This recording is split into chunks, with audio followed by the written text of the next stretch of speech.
¿Qué representa Satán, el príncipe de las tinieblas, el diablo, en nuestra cultura contemporánea? No solo lo religioso, sino también en lo simbólico, en la parte medular de la identidad de Occidente. Satán es el tema de hoy, aquí, en Sacro y Profano. El bien y el mal son una encrucijada, no son opuestos sino complementarios. El escritor Giovanni Papini decía que el diablo no es ateo, todo lo contrario, está convencido aún más que nosotros de la existencia de Dios, porque lo ha contemplado de cerca, porque lo ha visto actuar. En cambio, para uno de los padres del existencialismo, Mijail Bakunin, Satanás fue el primer rebelde, el primer libre pensador y emancipador de los mundos. Lucifer, Satanás o Mefistófeles, Satán o el maligno como le denominan las religiones del libro abrahámico, es decir, el judaísmo, cristianismo e islam, lo usan para personificar al mal como el príncipe de las tinieblas. En el Antiguo Testamento se habla de los demonios, pero Satanás solo aparece en el Génesis y en el libro Job, mientras en el Nuevo Testamento es mencionado recurrentemente. Para el cristianismo, el diablo es un ángel caído, es un ser sobrenatural maligno, adversario de Dios y gran manipulador de los pecados del hombre y aquel que incita al mal. Es un ser que incita al pecado, que a la vez es sinónimo de perdición, destrucción, perversidad y búsqueda de la malignidad. Muchos especialistas presentan al maligno como el genio inspirador de la famosa bestia del Apocalipsis de San Juan. Sin embargo, también hay tradiciones que aún los nombran como entidades diferentes, indicando que Lucifer, Satán y Belcebú conforman el triunvirato que gobierna el infierno y sus legiones. Los últimos papas han expresado de manera diferente la actuación y presencia del diablo en nuestra realidad. Juan Pablo II reinterpreta el concepto tradicional del infierno no como un lugar, sino la situación de quien se aparta de Dios. El Papa Benedicto XVI atestigua que el infierno existe, así como la posibilidad de ir ahí, a la casa de Satanás. El Papa Francisco ha dicho, creo que existe el diablo, y su mayor logro en estos tiempos ha sido hacernos creer que no existe. Sus frutos son siempre la destrucción, la división, el odio y la calumnia. Satán, el diablo y sus múltiples nomenclaturas culturales constituyen en Occidente la historia del mal. Buenas noches, bienvenidos a Sacro y Profano. Esta noche vamos a conversar en torno a un tema delicado, y es Satán, el diablo, el príncipe de las tinieblas, como usted quiera llamarle, el mal o una de las representaciones del mal. Y para ello hemos invitado a Salvador Hurtado, que acaba de publicar el libro Satanás, una biografía no autorizada, de Editorial Morgana. Así es que muchas gracias por aceptar. Es para mí un placer, sobre todo, analizar un tema serio sobre el tema de Satanás. ¿Quién es Satanás, Salvador? Y sobre todo, ¿qué representa en nuestra cultura contemporánea? Mil gracias. Pues mira, nuestra cultura contemporánea es un arquetipo fundamental, sin el cual no se puede entender Occidente. Prendemos el radio y oímos a los Rolling Stones tocando Sympathy for the Devil, vamos a la ópera, vemos el Fausto, ¿no? Tomamos un libro para leer a Pedro Páramo y descubrimos que es un infierno que se llama Comala y el diablo es Pedro Páramo. Vamos, es un arquetipo que está presente en todos lados. Ahora, desde el punto de vista de la fe, digamos que es el testigo de nuestras peores hazañas. Es Satanás, el adversario, Diabolos, el acusador, ¿no? Es el príncipe de la mentira. Pero también es un elemento fundamental dentro de la idea de la salvación cristiana, ¿no? Ya entrando en el terreno de la fe. No, incluso hay diferencias entre los papas, ¿no? Es decir, grandes. Juan Pablo II incluso flexibilizó la idea del diablo, del infierno, no como un lugar, sino como un estado. Regresa Benedicto XVI, aprieta el tema y Francisco dice el diablo existe. Claro, ¿no? Pero es que mira, para la Iglesia es una verdad de fe, no es un dogma. Sí. Es decir, si un católico dice yo creo que el diablo es nada más una alegoría, no está en un error. Pero si otro católico dice, no, sí, es un ángel caído que está activo y que está susurrándonos al oído y que además hay una relación hombre, Dios, diablo y todas las combinaciones que se puedan dar, pues tampoco está en un error. Claro. En tu libro, en la página 22, cuando haces la introducción, te haces como preguntas claves desde dónde partes. Y dice, ¿por qué existe el mal? ¿Por qué un Dios bueno permite que ocurran tragedias y catástrofes? ¿Existe el diablo? ¿Es para nosotros o es parte de nosotros mismos? Es decir, son una serie de cuestionamientos que parten o que con las preguntas con las cuales tú partes, ¿no?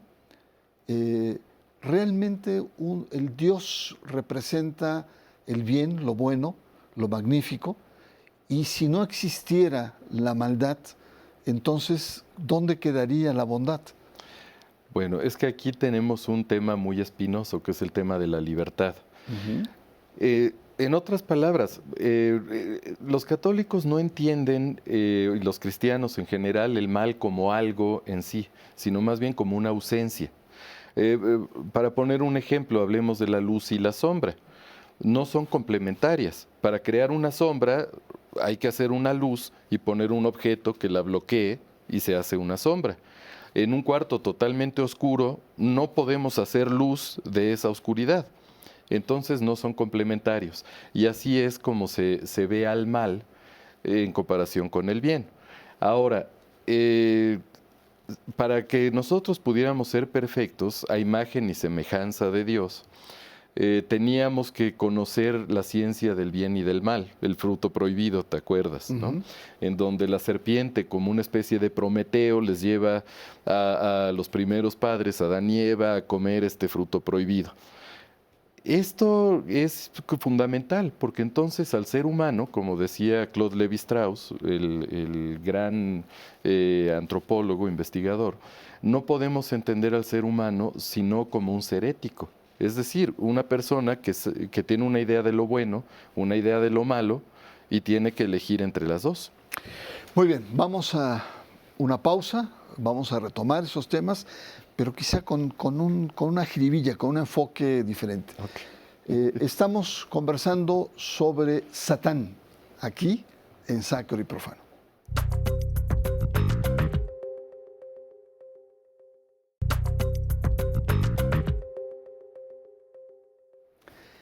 Regresamos, Sacro y Profano, esta noche analiza el tema de Satán y tenemos a nuestro invitado Salvador Hurtado, que precisamente acaba de escribir un libro que fue su tesis sobre el tema Satanás, una biografía no autorizada.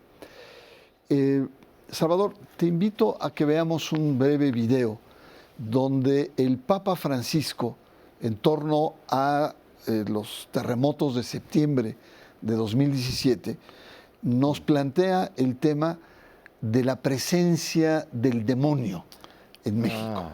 Y me gustaría escuchar tu comentario. Así es que vamos a ver un breve fragmento de Francisco comentando el demonio, Satán, en México. Yo pienso que a México el diablo lo castiga con mucha bronca por esto. Creo que el diablo no le perdona a México que ella haya mostrado ahí a su hijo. Hijo de la que trajo al Salvador, al que destruyó al demonio. O sea, lo de la santidad también está unido ahí. Yo creo que el diablo le pasó la boleta histórica a México, ¿no? Y por eso todas estas cosas. Usted ve que en la historia siempre ha aparecido focos de conflicto graves, ¿no? El diablo castiga a México, dicho ni más ni menos que por el Papa Francisco. ¿Cuál es tu reacción? Bueno, desde un punto de vista de teología católica, el diablo ya le hace a todo mundo todo el daño que le puede hacer, ¿no? Tiene una guerra contra toda la humanidad. Lo que pasa es que Dios le permite hacer cierto grado de daño para luego salir con un crecimiento espiritual, como vemos en el libro de Job y como vemos en muchos de los textos. Pero aquí hay algo muy interesante porque tiene que ver con la naturaleza del mal. Uno dice, bueno, es que si alguien obra mal, le va mal. Sí, pero eso no es mal, eso es justicia, ¿no?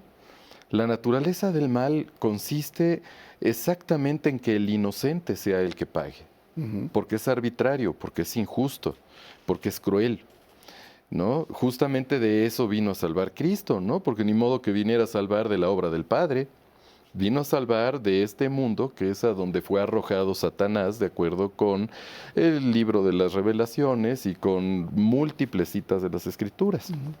Ahora bien, el mal, el pecado, ¿cómo entenderlo? ¿Cómo entender esta parte oscura de la naturaleza humana cuando, siendo criatura de Dios, efectivamente, como decías hace un momento, ¿no? Digamos, Dios construye al hombre a su imagen y a su semejanza? Sí, pues mira, imagínate tú nada más. Desde luego, este es mi punto de vista, pero es un punto de vista educado. Entonces, mira, ponte tú a ver, si nosotros no tuviéramos elección más que hacer el bien, no tendríamos libertad, seríamos una especie de marionetas de Dios. Si por el otro lado tenemos esta enorme responsabilidad, pero esta enorme esperanza, ¿no? En donde podemos elegir lo que aporta a la comunidad, lo que construye, lo que da vida, lo que da placer, lo que da armonía, o lo que a mí me beneficia, pero destruye el ambiente. Ahora que tuvimos el sismo, por ejemplo, ¿no? Pues doy una mordida y me brinco todas las normas de construcción y total, pues yo tengo mis objetivos y mientras yo los logre, la colectividad no me importa y todo. Es una elección ética. El problema es que lo acaban pagando, por ejemplo, estos niños de la escuela que se les cayó encima. Y dices, bueno, pero el inocente es el que acabó pagando. Sí, esa es la naturaleza terrible del mal, ¿no? Ahora, el caso de Francisco, él es un convencido, lo ha planteado incluso desde antes que fuera papa. Y él establece muy claramente que a los pecadores tienen la posibilidad del perdón, pero no a los corruptos. Es decir, Francisco establece como cierto estándar. Uno podría encontrar, digamos, una esencia básica de este mal, de este maligno, en la corrupción. Pues bueno, es que él es la corrupción. Fíjate, corrupción quiere decir podredumbre. Porque ahora usamos la palabra y pensamos, por ejemplo, en funcionarios públicos que se dejan comprar. Pero en realidad lo que significa es una podredumbre, es una gangrena. Pero esta gangrena se va extendiendo y llega un momento en que es como una necrosis, mata todo el tejido social. Entonces lo que empieza como algo al parecer sin importancia, como dar una mordida porque te pasaste el alto, o como dar otra mordida para brincarte un permiso de construcción o una cosa así, bueno, va creciendo hasta que llega un momento que se te colapsa encima toda la ciudad. Totalmente. Ahora, y eso es satánico, perdón. En sí, es una concepción, hasta ahora hemos visto la concepción del diablo, del mal, Satanás, las tinieblas, la corrupción, desde un punto de vista, digamos, de la filosofía del libro, es decir, de las grandes religiones, judaísmo, cristianismo, incluso islam. Pero ¿qué pasa en nuestro mundo mesoamericano? ¿Cuál es la representación del mal que se funde con esta perspectiva occidental? Fíjate que no hay una representación del mal en sí. Lo más cercano que tendríamos sería Tezcatlipoca, por ejemplo. Tezcatlipoca negro, que sería el dios de los hechiceros, de los ladrones, de la noche, ¿no?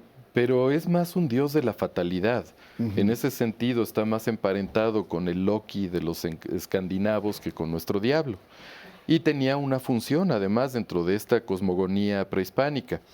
al grado de que, por ejemplo, si tú ves los diablos mexicanos, no son enteramente malos. Sí. Si tú ves la pastorela, Sí. tenemos toda la herencia de Tezcatlipoca. Son jocosos. Son jocosos, son los que hacen avanzar la acción, Ajá. ¿no? Son los que finalmente son una especie de instrumento divino para cumplir este plan que ya estaba trazado, ¿no?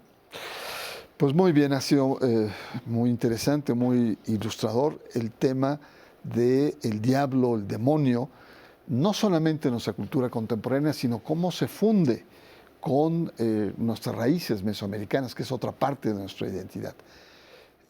Vamos a un corte, Salvador, y entramos en nuestra última parte, que también va a tener aspectos, pues más bien conclusivos sobre el tema. Un tema amplio, tenemos que ser muy selectivos. Está usted en Sacro y Profano, en un momento más regresamos.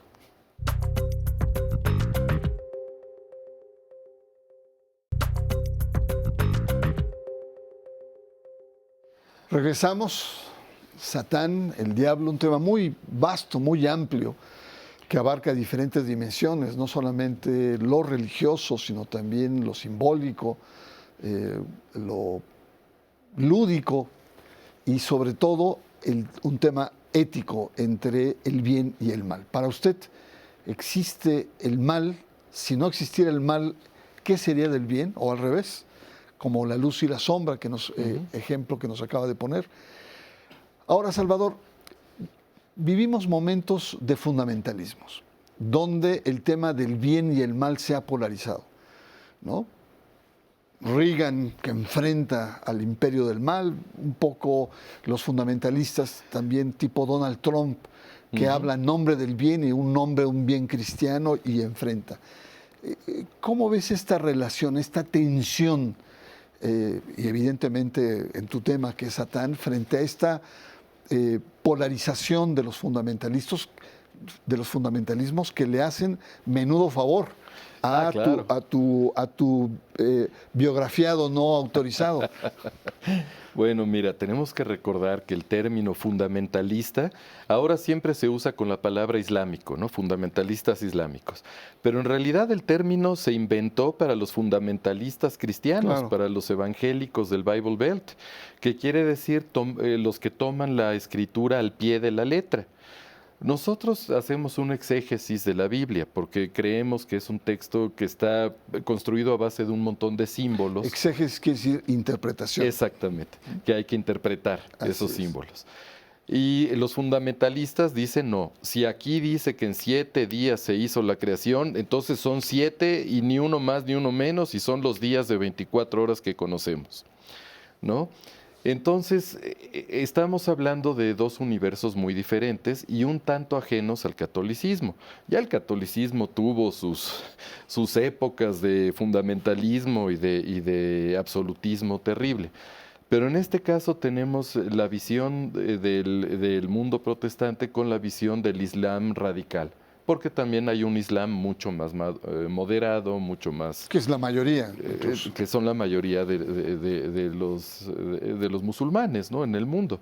Que además son miles de millones. O sea, por ejemplo, el país con más creyentes es Indonesia, sí, ¿no? Aunque uno siempre piensa en los yihadistas de Medio Oriente.